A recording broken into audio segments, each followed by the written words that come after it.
పురాతన పురాణాల దేశంలో జీవితం మరియు మరణం మధ్య రేఖ అస్పష్టంగా ఉన్న చోట ఒక రాజు న్యాయం కోరుకుంటాడు, కానీ ఒక శాశ్వతమైన ప్రశ్నను ఎదుర్కొంటాడు. రాజా విక్రమ్, మీరు నిజంగా సత్యాన్ని వెతుకుతున్నారా, లేక ఈ అంతులేని ఆటలో మీరు బంటులా? నా ప్రజలను రక్షిస్తానని ప్రమాణం చేశాను. ఏ శాపం, ఏ ఆత్మ, ఏ శక్తి నన్ను ఆపలేదు.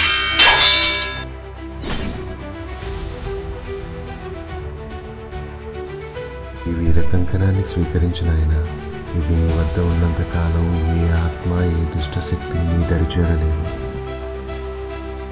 నా చెక్కు ప్రశ్నలకు సమాధానం చెప్పాలి, లేదా పర్యావసనాలు ఎదుర్కోవాలి.